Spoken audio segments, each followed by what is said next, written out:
If you're interested in making stickers from home with your Cricut, this video is for you. I'm Dana, the artist of Gem and Cozy. I run an online stationery shop, and I'm going to show you everything you need starting from supplies. To get your sticker shop started, you're going to need a few supplies, including sticker paper as well as a laminate. You don't necessarily need laminate, but it adds extra protection and water resistance to your stickers, so I like to use the Avery one, and I like to use Ava for my vinyl sticker paper. I also created an Amazon storefront and listed all of the items that I use to make it easy for you guys to reference, and it will be in the description. In addition to paper, you will also need some kind of cutting machine. I use a Cricut Maker 3, but there are so many other kinds like silhouettes and cameos. You have a cutting mat to go with your cutting machine, and I have two printers, which are Epson. You will also need a laptop or a computer that you can connect your printers and your cutting machine to. So let's start prepping all of the materials that you will need. Here I am with my little cutter, and I am trimming my laminate sheets to size because most of them come in these computer size sheets and they are too big for my Cricut. My Cricut creates these black registration lines around the area that can be cut into by the Cricut, so I need to make sure that my laminate sheets actually fit around that size. So once you have your laminate sheets ready, you can start preparing your Cricut by calibrating your machine. Calibration is really simple, and Cricut Design Space has a really easy way to do it. It tells you exactly what to do, and I'm using the print then cut setting. So what it's going to do is print a little paper for you that the machine will read and cut in order to help calibrate and make the cut very accurate. Not all cutting machines do this. Silhouettes don't have a calibration option. I highly recommend that you calibrate regularly to make sure that your cuts are accurate for your Cricut, because lighting as well as paper jams can all affect your calibration. Calibrating is very straightforward. The directions are very clear. It's going to make these little cuts along these numbers and letters, and it's going to ask you which one is closest to the middle of the line, and you're going to put that in right here, which one is closest to the center. You input that in, and it's basically fine-tuning the accuracy of your cuts. So if you use your Cricut pretty often, it's really good to get in the habit of calibrating the morning that you start using it. If you are using it throughout the day for an extended period of time, recalibrating when the sun is setting is also a good idea. To show you how I make my sticker sheets, I use Procreate, which is a digital drawing application on my iPad. It's $10 to purchase, and a lot of people use it, but you can also hand draw or paint your designs and scan or take a picture, upload it in. You may have to learn how to make some edits on it because you want to make sure that your stickers have a border. If you're planning on using stickers for personal use, then you can save whatever pictures you want and upload them directly onto Cricut Design Space. This is the application that pairs with your Cricut that is free to download, and it is pretty intuitive to use. I always select complex once I add my image in, and as you can see, I already added a white boundary to it when I drew it. So it really depends on how complex your artwork is, but right now I always just put in complex. I press apply and continue, and then they give you two options. I want to print then cut, since I have to print it from my printer before cutting. And you want to make sure that in this background with the checkers, there aren't any black specks or areas where there's color left, and there is an option where you can go in and erase it. If you don't erase it, your Cricut may think that those are areas that they need to cut, so it's going to create little pokes and holes sometimes. As a sticker maker, I rarely use the cut image option because I always have to print then cut. So you can go ahead and add the name for your file and move on to the next step when you're ready. Once you upload your image, it's going to save to your library of all recent uploads. So all of my stickers stay on file on Cricut Design Space, which is really helpful. And then you can click as many as you want to upload to your page. And that's when you start kind of moving them around and playing a little game of Tetris to see how they all fit. So for the purpose of showing you here, I just uploaded this one design, and you can drag the corner upward and resize it. I like that it tells you how big it is along the top and side, so you can kind of size it to be, for example, 3 by 3 inches, whatever works for you. Usually I end up using keyboard shortcuts to copy and paste to duplicate the same image over and over again once I got the size down to what I like, and then I start filling in the template. The background of my page right now is purple because I changed it to make it easier to see the borders of my stickers. Normally on default it is set to white. There is a little square on the bottom right of this page and you can see the color and you're able to switch it out. I highly recommend switching it to a high contrast background so that you can actually see if your stickers are aligned the way that you want them, and to make sure that they aren't on top of each other. So from here, I'm copying and pasting my image downward to fill up the whole page.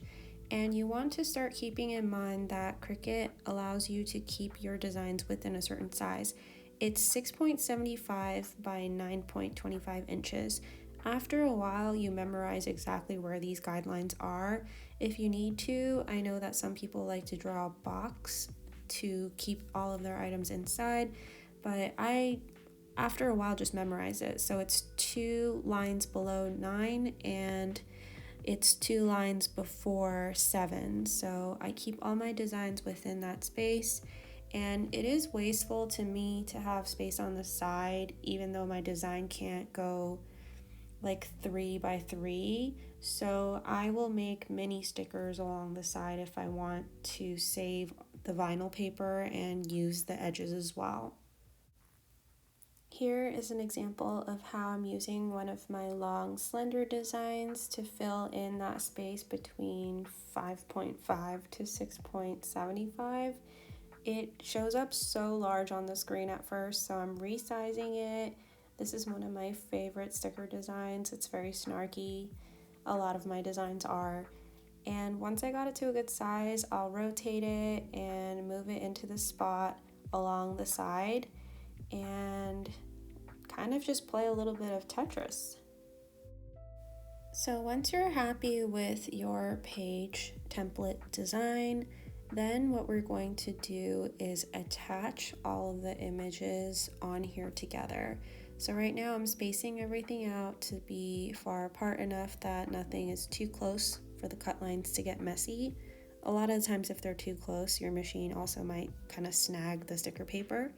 So what I'm going to do is highlight everything, and then I'm going to go to this bottom corner and press the little paper clip that says attach.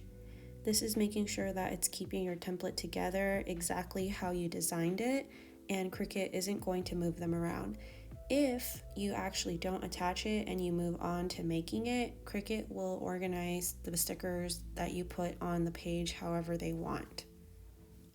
This is a really good habit to get into right before you make your sticker sheet. You want to make sure the size is good, and I dragged it out far enough so that you can see that this is too large. As an example, 6.75 by 9.25. So you want to make sure that it is small enough, and it will give you that little alert when you try to make it if it is too big. But that symbol shouldn't be there, and you want to make sure all your images are attached together so that when you move on, they stay together on one page like this. Alright, so now we're going to continue to send it to the printer. I like to use the system dialog, so I'll turn that on, and for add bleed, I turn it off because I already have a white trim around my stickers. But let's say you have a design where you don't have a clear border, then you're going to want to leave the bleed on because the bleed will basically make the edges of your sticker a little bit wider so that there is a little bit of room for error when it is cutting. I will show you an example for when you should turn on bleed later, but after you press print, it is going to open on a separate window because it is going to your printer instead of using Cricut, and using your printer will have better settings that you'll have to tinker with. Something that you should tinker with are the presets for your printer. So I have presets already made for both of my printers, and I have adjusted the brightness level to 7 because I've noticed for my specific printer, when I change the brightness, the stickers print a lot more vibrantly. So once that's done, you can print. You can print multiple pages at once if you want, that's fine. Before I move on to the laminating and cutting, I wanted to show you an example of a sticker that I leave the bleed line on for. As I said earlier, round stickers and stickers that do not have a border are perfect to add bleed to. So if I don't leave it on, as you can see, there's like a little white trimming on the bottom because the cut line wasn't perfect. If you add bleed, it will print a larger blue trimming around the sticker so that there is more room for error.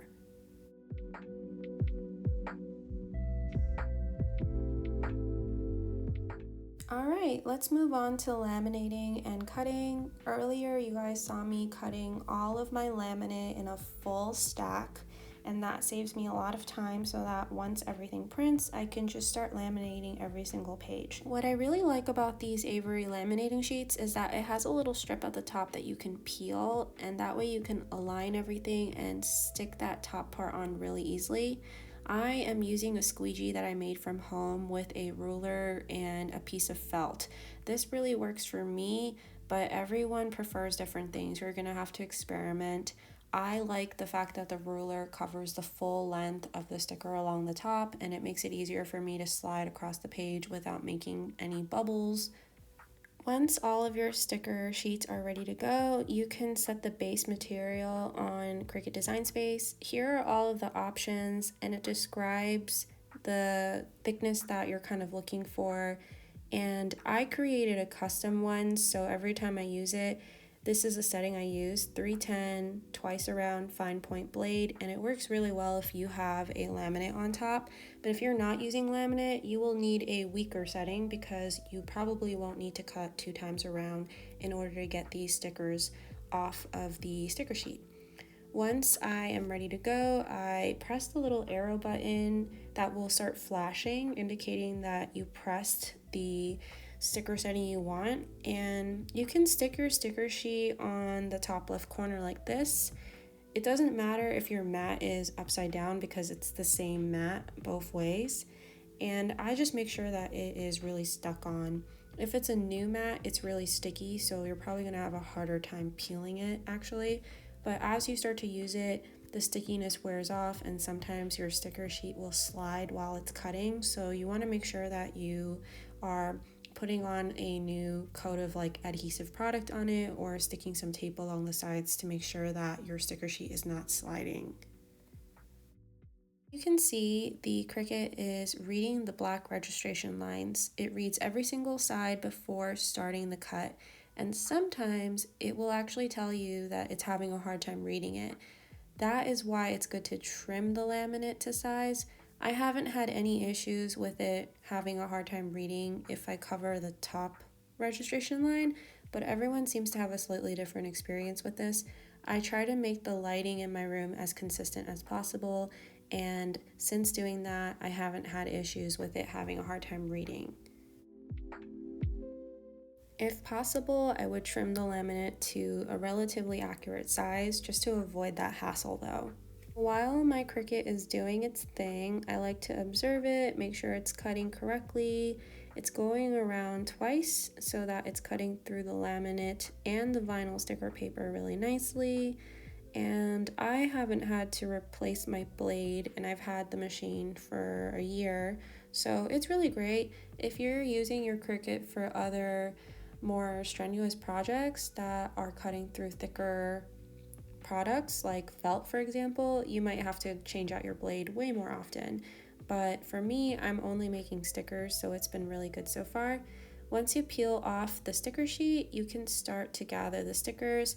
My mat is not very sticky, so it's actually peeling off really nicely. But if it's really sticky, you can use this little tool called a weeder to help lift the stickers off the board so that you don't have to constantly bend the mat. And that is it. We have successfully made a sticker sheet together, and look at all these cute die cut stickers. I hope you found this video helpful. Good luck with your sticker making journey, and I hope you guys have fun.